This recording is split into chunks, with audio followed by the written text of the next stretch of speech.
Bonjour et bienvenue dans Sagesse bouddhiste. Avec un cri d'alerte ce dimanche, au secours, la Terre est en danger. C'est un thème certes dans l'air du temps. Tout le monde parle du réchauffement climatique, de la pollution. Le prix Nobel de la paix a d'ailleurs été attribué à un politicien écologiste, Al Gore. Mais les choses bougent encore très lentement.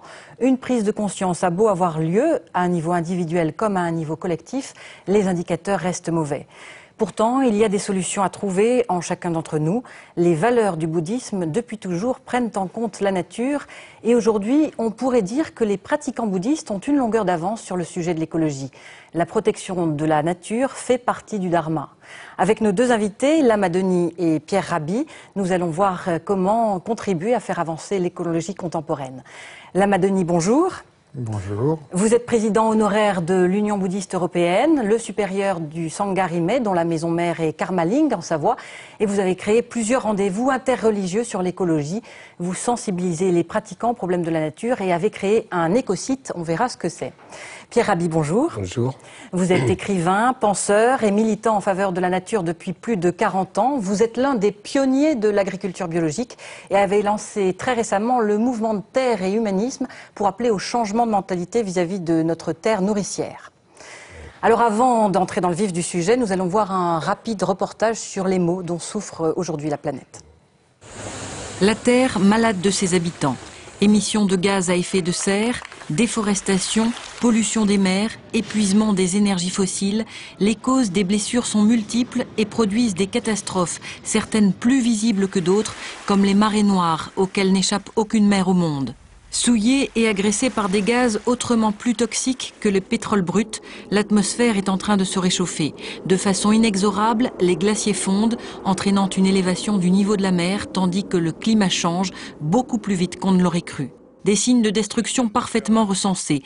Oui, l'humanité a bien pris conscience qu'elle dévastait la planète et cherche depuis les années 1980 à enrayer le mouvement. Ainsi, tous les pays, les riches comme les pauvres, se retrouvent périodiquement. 15 ans après le sommet de Rio, 5 ans après celui de Johannesburg, près de 190 pays se sont encore réunis à Bali en décembre dernier. Mais les intérêts divergent entre bonnes intentions pour les uns, besoin de sortir de la pauvreté pour les autres et envie de progresser toujours plus pour d'autres encore. Pourtant, pour préserver le vivant, les solutions existent et la communauté internationale a déjà su s'organiser en urgence pour sauver la couche d'ozone. Mais malgré la décision rapide d'arrêter les gaz CFC, l'ozone ne retrouvera qu'en 2060 son niveau de 1980.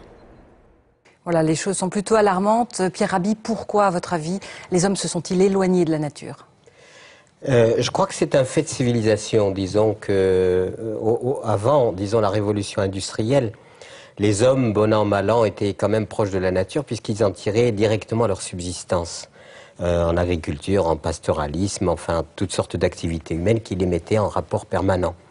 Avec l'industrialisation, évidemment, on est passé à un autre paradigme, c'est-à-dire qu'on a en fait inversé le cours de l'histoire. On est allé exhumer des matières mortes comme le pétrole, les minerais, etc.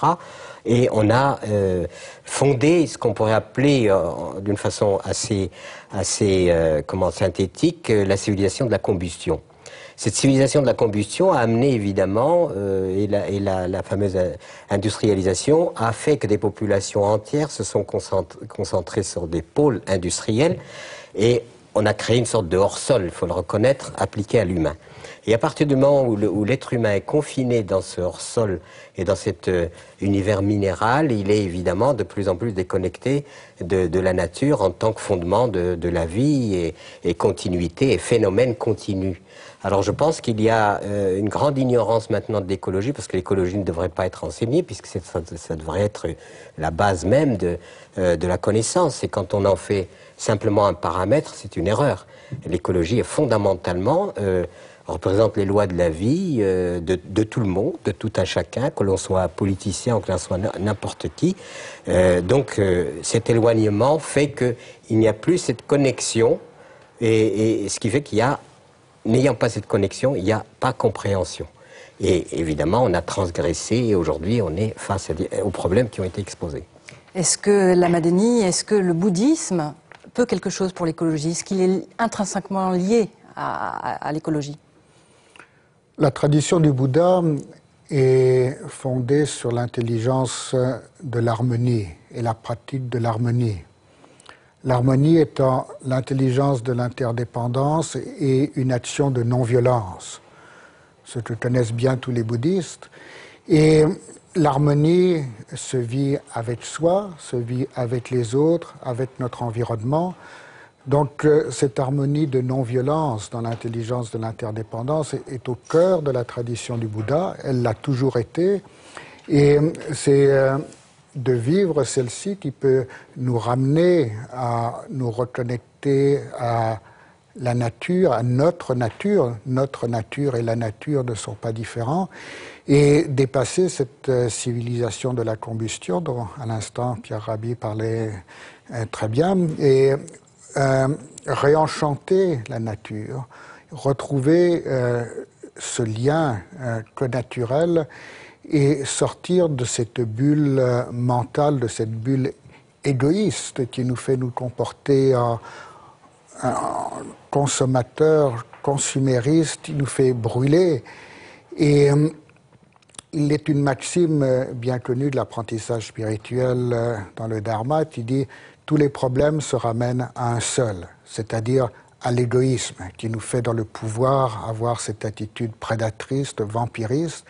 Et la tradition du Bouddha est un remède pour dépasser cet égoïsme destructeur. Dans la tradition bouddhiste, on prend parfois une image, celle de la graine, donc une image végétale justement, qui met en relation l'homme et la nature. La graine, effectivement, est notre potentiel d'éveil que l'on peut cultiver, qu'il s'agit de le dévoiler. La nature est déjà là, saine, et il s'agit de nous reconnecter à notre santé fondamentale, à notre bonté fondamentale. Cette image de la graine est aussi très pertinente au sens où l'on récolte ce que l'on sème. Et on ne récolte rien qui ne fût semé. C'est l'intelligence du karma, de la causalité. Et aujourd'hui, nous avons malheureusement semé de mauvaises graines, nous avons détruit, nous avons pollué, et il s'agit urgemment maintenant de pouvoir contrecarrer et semer des graines positives, semer de bonnes graines et les cultiver. Vous, Pierre Rabhi, dans l'un de vos livres, Conscience et développement, vous parlez du lien étymologique, enfin, qu'on pourrait recréer entre l'homme, l'humain, et l'humus. Oui. Là aussi, il y a un lien très fort entre la terre et les hommes, finalement. Tout à fait. L'humus, c'est à la fois une matière. C'est une matière qui est issue des résidus qui ont subi une transformation pour redonner élan à la vie. C'est ce qu'on voit dans les forêts. Les forêts, les résidus se transforment et transforment en humus. Et cet humus, quand il est entraîné dans la terre, donne la terre nourricière, c'est-à-dire en agronomie ce qu'on appelle le fameux complexe argilo-humique, c'est la combinaison de l'humus et de l'argile ou d'un substrat minéral qui donne la fécondité. Et au-delà, disons, donc il a un effet qu'on pourrait dire physique, biologique, mais symboliquement aussi, c'est étymologiquement humus, humanité, humilité, humidité, c'est la même chose. C'est en même temps cet aspect humilité qui est de l'ordre symbolique nous rappelle que l'humus est fait de déchets, mais que ces déchets, une fois transformés par une alchimie particulière, qui sont des techniques qu'on peut appeler compostage ou autre, aboutit à redonner une matière qui relance la vie et reproduit la vie. Alors ça, ce n'est pas simplement une métaphore, parce que j'ai expérimenté ça dans les terres les plus arides du Sahel, où j'ai beaucoup travaillé. Et ces terres arides du Sahel, quand on leur apporte de l'humus, c'est-à-dire ces détritus transformés, ça les ensemence. C'est-à-dire que ça leur amène des bactéries, des micro-organismes, des ferments, des levures, etc. Et ça réensemence la terre nourricière qui est stérile. Et ça redonne la vie. Est-ce que pour se soucier de la nature, Lama Denis, il faut entreprendre une démarche spirituelle? Oui, tout dépend de ce que l'on appelle une démarche spirituelle, mais s'il s'agit de sortir de la bulle, du cocon, de l'ego, de ses projections, du cocon mental, humain, rien qu'humain, dans lequel nous nous sommes enfermés, dans ce sens-là, certainement. Et c'est le propre de la pratique méditative ou contemplative que de laisser le mental se saisir, s'apaiser. Dans ce sens-là, il y a une démarche que l'on peut dire spirituelle, oui. Est-ce qu'auparavant, il n'y avait pas une spontanéité? L'homme était forcément tourné vers la nature puisqu'il en avait besoin. Oui, on parle dans le passé, mais il existe encore des peuplades qui sont dans cette attitude, aujourd'hui, sur la planète. Des peuplades qui considèrent la Terre comme une terre-mère et qui ne la considèrent pas comme une propriété.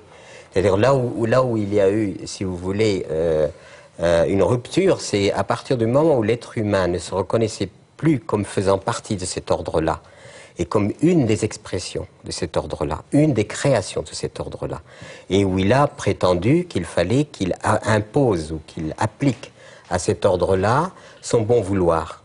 Et à partir de ce moment-là, on pourrait dire que c'est le début de la naissance où l'être humain veut ordonner le monde à sa convenance, sans tenir compte des lois fondamentales qui ont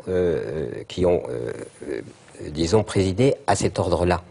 Qu'est-ce qui fait que les choses avancent très peu, voire ne bougent pas, Lama Denis, malgré les appels, malgré toutes sortes d'événements qui sont organisés par vous-même, par d'autres, internationaux? On a le sentiment que les communautés restent un peu immobiles. Tout le monde est sensibilisé au problème. Ce que vous montriez au début en était un bon rappel. Les solutions existent, elles sont connues, mais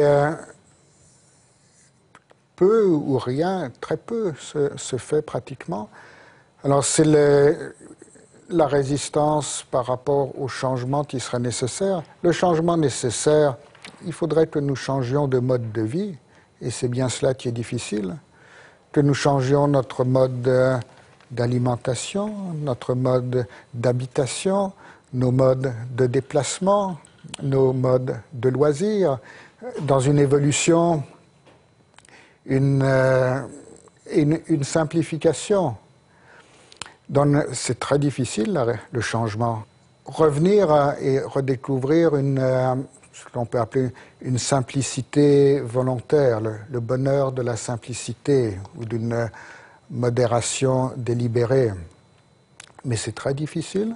Alors, ça nécessite que nous changions de mode de pensée, de mentalité, et que nous transformions notre égoïsme. C'est ce que le Bouddha nous enseigne depuis 25 siècles, et chacun sait que ça n'est pas facile. Alors justement, changer de mentalité, changer de comportement, c'est ce qu'on va voir la semaine prochaine dans la deuxième partie de cette émission consacrée à l'écologie et la spiritualité. Donc nous allons vous retrouver, messieurs. Avant de se quitter, voici quelques livres récemment parus sur le sujet. Écologie, spiritualité, La Rencontre, un ouvrage collectif où signe Lama Denis aux éditions Yves Michel. Ce sont les actes du forum qui s'est tenu à l'Institut Karmaling en 2004, réunissant des représentants des différentes religions et traditions premières. Terre-mer, homicide volontaire de notre invité Pierre Rabhi aux éditions Le Navire en pleine ville.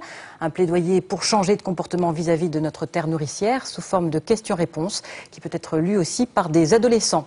Ensemble, sauvons notre planète, un ouvrage collectif aux éditions Guitry Daniel sur les pistes à suivre dans tous les domaines pour préserver l'environnement.